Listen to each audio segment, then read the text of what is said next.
1987년 10월 19일, 일명 블랙 먼데이로 불리는 대폭락이 일어났습니다. 단 하루 만에 다우지수가 22% 급락했고 전 세계 투자자들이 패닉에 빠졌습니다. 당시 81살이었던 앙드레 코스톨라니는 뮌헨의 자택에서 이 광경을 지켜보며 조용히 미소를 지었습니다. 또 시작됐군. 그는 혼잣말을 중얼거렸습니다. 70년 가까이 시장을 지켜본 그에게 이런 폭락은 낯선 일이 아니었습니다. 1929년 대공황, 1962년 케네디 슬라이드, 1973년 석유 파동. 그때마다 사람들은 세상의 끝이라도 온 듯 절망했지만 시장은 언제나 회복되었습니다. 그날 저녁 코스톨라니는 오랫동안 미뤄왔던 원고를 꺼내들었습니다. 제목은 투자는 심리 게임이다였습니다. 그는 펜을 들고 첫 문장을 썼습니다. 투자에서 가장 중요한 것은 숫자가 아니라 사람이다. 차트가 아니라 감정이다. 시장을 움직이는 것은 기계가 아니라 인간의 마음이기 때문이다. 코스톨라니는 수십 년간 시장을 관찰하며 하나의 명확한 패턴을 발견했습니다. 모든 시장 움직임의 근저에는 두 가지 원초적 감정이 자리 잡고 있다는 것입니다. 바로 탐욕과 공포였습니다. 인간은 본능적으로 더 많이 갖고 싶어하고 동시에 가진 것을 잃을까 두려워한다. 이 상반된 감정이 시장에서 끊임없이 갈등을 일으킨다. 그는 1960년대 독일 경제기적 시대를 예로 들었습니다. 전후 복구가 본격화되면서 독일 주식시장은 연일 상승했습니다. 처음에는 신중했던 투자자들도 점차 탐욕에 눈이 멀어갔습니다. 1961년 여름, 뮌헨의 한 카페에서 웨이터가 나에게 주식 추천을 물어왔다. 그때 나는 깨달았다. 탐욕이 절정에 달했다는 것을. 모든 사람이 부자가 될 수 있다고 믿을 때 실제로는 아무도 부자가 될 수 없다. 반대로 1970년대 초 석유 파동 때는 극도의 공포가 시장을 지배했습니다. 하루 종일 하락만 하는 주식을 보며 투자자들은 절망했습니다. 하지만 코스톨라니는 이때를 최고의 매수 기회로 봤습니다. 공포는 투자자의 가장 좋은 친구다. 다른 사람들이 공포에 떨 때 진짜 기회가 온다. 문제는 그 공포를 견딜 수 있는 정신력을 갖는 것이다. 코스톨라니는 구스타브 르봉의 군중 심리를 깊이 연구했습니다. 개별적으로는 이성적인 사람들도 군중이 되면 비합리적으로 변한다는 것이 그의 핵심 통찰이었습니다. 시장에서 군중은 항상 틀린다. 모든 사람이 같은 방향으로 갈 때 혼자서라도 반대 방향을 봐야 한다. 그는 1720년 영국의 남해 거품부터 최근의 IT 버블까지 모든 거품의 공통점을 분석했습니다. 초기에는 합리적 근거가 있었지만 점차 군중의 광기가 개입하면서 현실과 동떨어진 수준으로 치솟았다는 것입니다. 버블의 가장 무서운 점은 그것이 얼마나 합리적으로 시작되느냐다. 1990년대 인터넷은 분명히 혁신적 기술이었다. 하지만 모든 인터넷 기업이 아마존이나 구글이 될 수는 없다. 군중 심리를 피하는 방법으로 그는 역발상 투자를 제시했습니다. 모든 사람이 낙관적일 때 조심하고 모든 사람이 비관적일 때 용기를 내는 것입니다. 코스톨라니는 투자자들이 가장 자주 빠지는 심리적 함정 중 하나로 확증 편향을 꼽았습니다. 사람들은 자신의 기존 믿음을 뒷받침하는 정보만 선택적으로 받아들이는 경향이 있다는 것입니다. 투자자는 자신이 산 주식이 오를 이유만 찾으려 한다. 하락할 가능성은 외면한다. 이것이 큰 손실로 이어지는 주요 원인이다. 그는 자신의 경험담을 들려주었습니다. 1970년대 중반 독일의 한 화학회사 주식을 매입했는데 환경 규제가 강화되면서 해당 기업의 전망이 어두워졌습니다.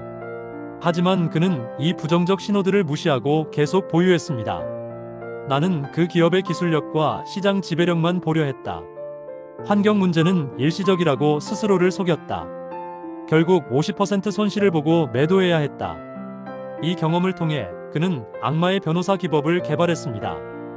투자 결정 전에 반대 의견을 적극적으로 찾아보는 것입니다. 투자할 때는 두 가지 시나리오를 준비하라. 하나는 성공 시나리오, 다른 하나는 실패 시나리오다. 실패 시나리오를 더 자세히 검토하라. 1974년 석유 파동 직후가 절망 단계의 전형적 사례였습니다. 독일 주식시장은 반토막이 났고 경제 전문가들은 경제의 종말을 예고했습니다. 하지만 코스톨라니는 이때 보유 현금의 80%를 주식에 투자했습니다. 희망의 단계에서는 조금씩 회복세를 보이지만 아무도 믿지 않는다. 반등일 뿐이라며 추가 하락을 우려한다. 이때는 보유를 유지하는 시기다. 낙관의 단계에서는 상승세가 확실해지면서 사람들이 몰려들기 시작한다. 언론도 긍정적으로 바뀐다. 이때부터 조금씩 매도를 시작해야 한다. 도취의 단계에서는 모든 사람이 부자가 될 수 있다고 믿는다. 택시 기사도 주식을 추천한다. 이때는 대부분 매도하고 현금을 보유해야 한다. 코스톨라니는 시장에 계절성이 있다는 것을 발견했습니다. 이는 날씨나 경제적 요인보다는 인간의 심리 상태와 관련이 있었습니다. 봄에는 사람들이 희망적이 된다. 새로운 시작을 기대한다. 여름에는 휴가로 인해 거래량이 줄어든다. 가을에는 새 학기, 새 사업 연도로 활발해진다. 겨울에는 한 해를 정리하며 신중해진다. 특히 그는 5월에 팔고 떠나라라는 격언을 믿었습니다. 실제로 통계를 보면 5월부터 9월까지는 주식시장의 성과가 상대적으로 부진한 경우가 많습니다. 이것은 기술적인 이유가 아니라 심리적인 이유다. 여름 휴가철에는 기관 투자자들도 신중해진다. 새로운 포지션을 취하기보다는 현상 유지를 선호한다. 코스톨라니는 뉴스가 시장에 미치는 영향을 심리학적 관점에서 분석했습니다. 그에 따르면 같은 뉴스라도 시장 상황에 따라 정반대의 반응을 일으킬 수 있습니다. 상승장에서 나쁜 뉴스는 무시되고 좋은 뉴스는 과장된다. 하락장에서는 그 반대다. 뉴스 자체보다 시장의 심리 상태가 더 중요하다. 그는 1987년 블랙먼데이를 예로 들었습니다. 그날 특별히 나쁜 뉴스가 있었던 것은 아니었습니다. 하지만 시장이 이미 불안한 상태였기 때문에 작은 계기만으로도 대폭락이 일어났습니다. 시장이 건강할 때는 악재를 소화해낸다. 하지만 시장이 병들어 있을 때는 호재조차 악재로 받아들인다. 뉴스를 읽을 때는 그 내용보다 시장의 반응을 봐야 한다. 코스톨라니는 자신만의 투자자 분류법을 개발했습니다. 그의 유명한 계란 이론입니다. 투자자를 삶은 정도에 따라 세 그룹으로 나누었습니다. 첫째는 완전히 익은 계란이다. 이들은 냉정하고 이성적이다. 시장의 소음에 흔들리지 않고 원칙을 지킨다. 둘째는 반숙 계란이다. 이들은 어느 정도 지식이 있지만 때로 감정적이 된다. 셋째는 날계란이다. 이들은 모든 소문과 뉴스에 흔들린다. 그는 성공하는 투자자가 되려면 반드시 완전히 익은 계란이 되어야 한다고 강조했습니다. 이는 타고나는 것이 아니라 경험과 훈련을 통해 만들어지는 것이었습니다. 나도 처음에는 날계란이었다. 모든 소문에 귀를 기울이고 매일 주가를 확인하며 일희일비했다. 하지만 수많은 실패를 겪으며 점차 익어갔다. 인간은 본능적으로 손실을 이익보다 더 크게 느낍니다. 행동경제학에서는 이를 손실회피라고 부릅니다. 코스톨라니는 이것이 투자자들의 가장 큰 적이라고 봤습니다. 100만 원을 잃는 고통은 100만 원을 버는 기쁨보다 2배 정도 크다. 그래서 사람들은 손절매를 미루고 수익 실현은 서둔다. 이것이 투자 실패의 주요 원인이다. 그는 이 문제를 해결하기 위한 구체적 방법을 제시했습니다. 먼저 투자할 때부터 손실 한도를 정해두는 것입니다. 그리고 그 한도에 도달하면 감정과 상관없이 기계적으로 매도하는 것입니다. 손실은 사업 비용이다. 식당 사장이 식재료비를 아까워하지 않듯이 투자자도 손실을 당연한 비용으로 받아들여야 한다. 성공한 투자 경험은 종종 과신을 낳습니다. 몇 번 성공하면 자신이 시장을 완전히 이해했다고 착각하게 됩니다. 코스톨라니는 이것이 매우 위험하다고 경고했습니다. 시장에서 가장 위험한 말은 이번에는 다르다다. 과신에 빠진 투자자들이 자주 하는 말이다. 하지만 시장의 기본 원리는 변하지 않는다. 그는 자신도 과신에 빠져 큰 손실을 본 경험이 있다고 털어놓았습니다. 1960년대 말 독일 경제가 절정에 달했을 때 그는 경기 조정을 무시하고 과도한 레버리지를 사용했습니다. 성공이 지속되면 겸손함을 잃기 쉽다. 하지만 시장은 항상 겸손한 투자자를 선호한다. 교만한 투자자는 반드시 큰 대가를 치른다. 겸손함을 유지하는 방법으로 그는 무지의 인정을 제시했습니다. 모르는 것은 솔직히 모른다고 인정하고 확실하지 않을 때는 투자하지 않는 것입니다. 투자에서 두려움은 양날의 검입니다. 적당한 두려움은 위험을 방지하지만 과도한 두려움은 기회를 놓치게 만듭니다. 코스톨라니는 두려움을 관리하는 구체적 방법들을 제시했습니다. 첫째, 두려움의 원인을 구체적으로 파악하라. 막연한 불안보다는 명확한 위험이 낫다. 둘째, 최악의 시나리오를 미리 생각해보라. 정말 견딜 수 없는 수준인지 판단하라. 셋째, 분산 투자로 위험을 줄여라. 그는 자신만의 최악 시나리오 테스트를 개발했습니다. 투자 전에 해당 투자가 50% 손실을 볼 경우를 상상해보는 것입니다. 그래도 견딜 수 있다면 투자하고, 그렇지 않다면 투자 규모를 줄이거나 포기했습니다. 투자는 잠을 편히 잘 수 있는 범위 내에서 해야 한다. 투자 때문에 밤잠을 설친다면 그것은 과도한 위험을 지고 있다는 신호다. 탐욕은 투자자를 큰 성공으로 이끌 수도 있지만 동시에 파멸로 이끌 수도 있습니다. 중요한 것은 탐욕을 완전히 없애는 것이 아니라 적절히 조절하는 것입니다. 탐욕 자체는 나쁘지 않다. 더 나은 삶을 원하는 자연스러운 욕구다. 문제는 탐욕이 이성을 압도할 때 생긴다. 코스톨라니는 탐욕을 조절하는 방법으로 목표 설정을 제시했습니다. 투자 전에 구체적인 수익 목표를 정하고 그 목표에 도달하면 반드시 일부를 매도하는 것입니다. 100% 수익을 목표로 했다면 그에 도달했을 때 절반을 팔아라. 200%에 도달하면 또 절반을 팔아라. 이렇게 하면 천장에서 물리는 일을 피할 수 있다. 코스톨라니는 인내심을 투자자의 가장 중요한 덕목으로 꼽았습니다. 하지만 현대 사회는 점점 더 즉시 만족을 추구하는 방향으로 변하고 있어 인내심을 기르기가 어려워지고 있습니다. 좋은 투자는 시간이 걸린다. 복리의 마법은 하루아침에 일어나지 않는다. 투자자는 농부처럼 생각해야 한다. 씨를 뿌리고 물을 주고 기다려야 한다. 그는 인내심을 기르는 구체적 방법들을 제시했습니다. 첫째, 장기 목표를 설정하는 것입니다. 1년 후가 아니라 10년 후를 생각하는 것입니다. 둘째, 매일 주가를 확인하는 습관을 버리는 것입니다. 셋째, 다른 취미나 관심사를 갖는 것입니다. 매일 주가를 확인하는 것은 매일 심은 씨앗을 파보는 것과 같다. 자라지 못하게 방해할 뿐이다. 코스톨라니는 시장의 심리 상태를 측정하는 다양한 지표들을 개발했습니다. 그는 이를 감정 온도계라고 불렀습니다. 첫 번째 지표는 언론의 톤이다. 신문 헤드라인이 모두 비관적이면 바닥이 가깝고 모두 낙관적이면 천장이 가깝다. 두 번째는 일반인의 관심도다. 주변 사람들이 주식 이야기를 안 하면 매수식이고 모든 사람이 주식 이야기를 하면 매도식이다. 세 번째는 전문가들의 의견 일치도였습니다. 모든 전문가가 같은 의견을 내놓을 때가 가장 위험한 순간이었습니다. 1987년 여름, 모든 애널리스트가 주식시장의 추가 상승을 예측했다. 이때 나는 대부분의 주식을 팔았다. 3개월 후 블랙먼데이가 왔다. 코스톨라니는 거래량에서도 중요한 심리적 정보를 읽어낼 수 있다고 봤습니다. 거래량은 시장 참가자들의 확신의 정도를 보여주는 지표였습니다. 거래량이 증가하면서 주가가 오르는 것은 건강한 상승이다. 많은 사람이 확신을 갖고 매수하고 있다는 뜻이다. 하지만 거래량이 감소하면서 주가가 오르는 것은 위험하다. 매수 세력이 고갈되고 있다는 신호다. 반대로 거래량이 급증하면서 주가가 폭락하는 것은 항복 매도의 신호였습니다. 더 이상 견딜 수 없는 투자자들이 일제히 매도하는 것으로 종종 바닥의 신호가 되었습니다. 공포가 절정에 달하면 거래량이 폭증한다. 모든 사람이 동시에 도망치려 하기 때문이다. 이런 날이 바로 매수 기회다. 코스톨라니는 기술적 분석 자체보다는 그 이면의 심리를 중요하게 봤습니다. 차트의 패턴들은 결국 인간 심리의 반영이라는 것이 그의 생각이었습니다. 지지선과 저항선은 숫자가 아니라 심리다. 많은 사람이 이 가격에서는 살만하다 또는 이 가격에서는 팔아야겠다고 생각하는 심리적 선이다. 이동평균선도 마찬가지였습니다. 그 자체로는 의미가 없지만 많은 투자자들이 따르기 때문에 의미를 갖게 되는 것이었습니다. 기술적 지표는 자기 실현적 예언이다.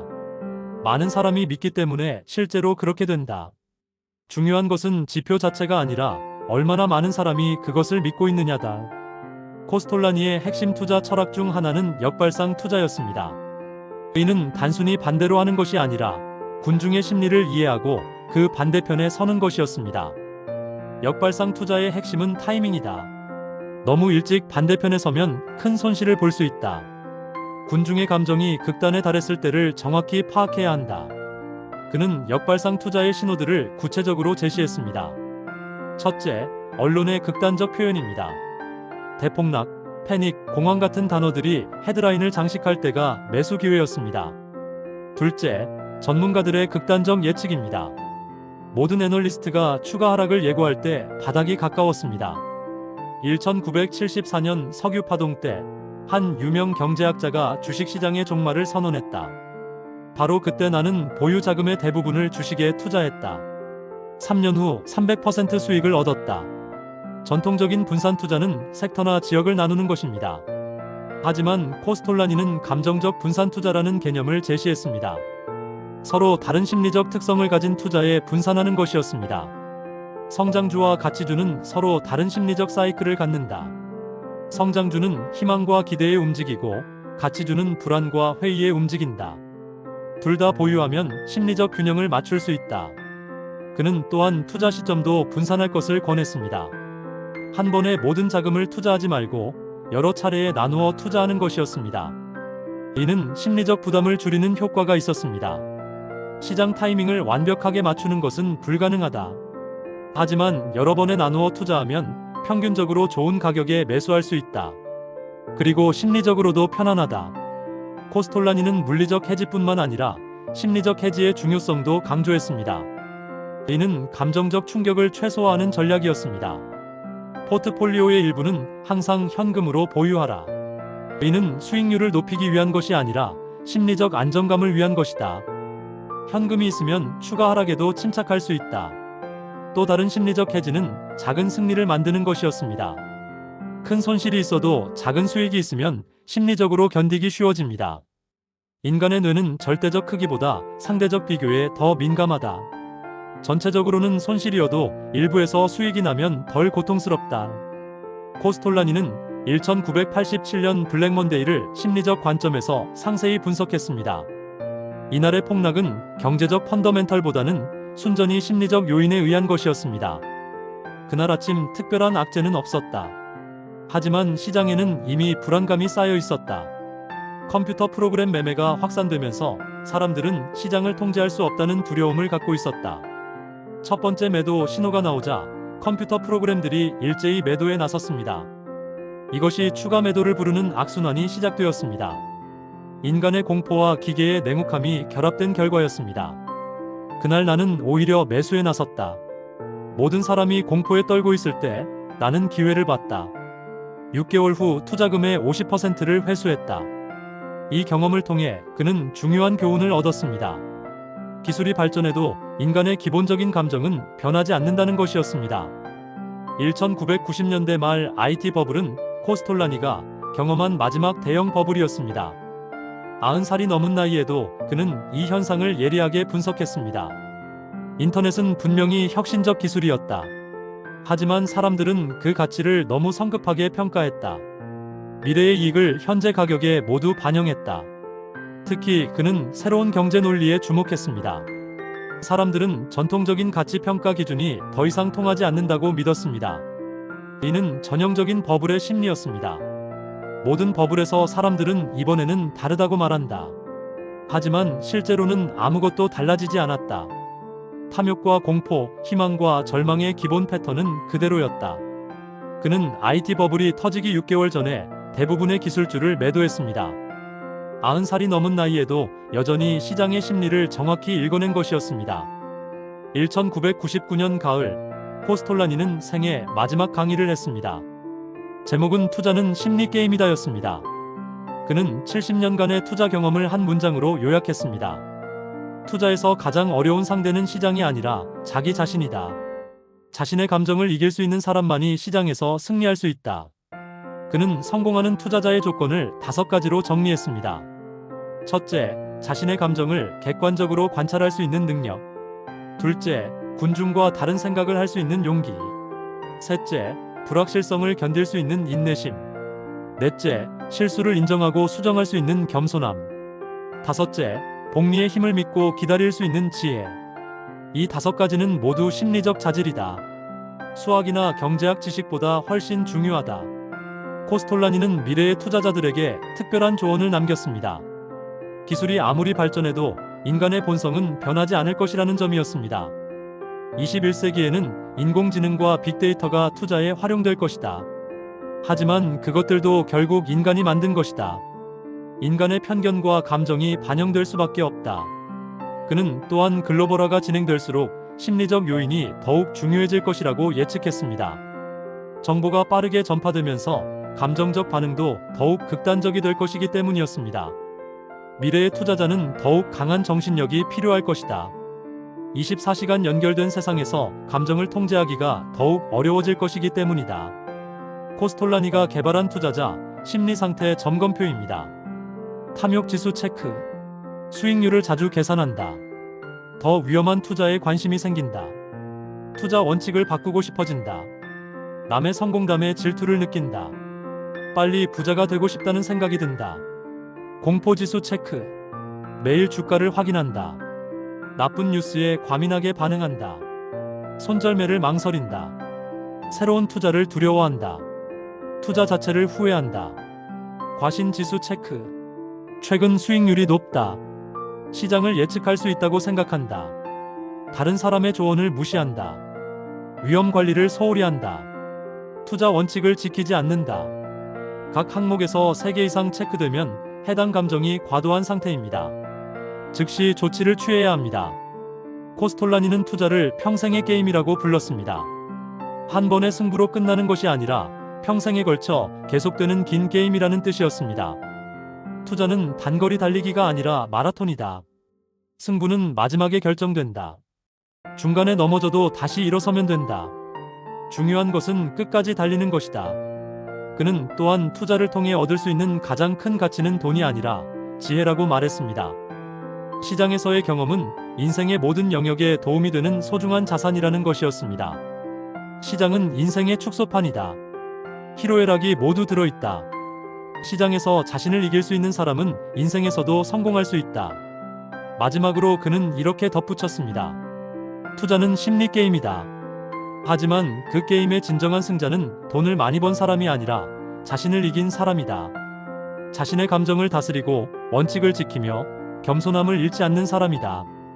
이것이 앙드레 코스톨라니가 93년의 인생과 70년의 투자 경험을 통해 깨달은 최종적인 진리였습니다.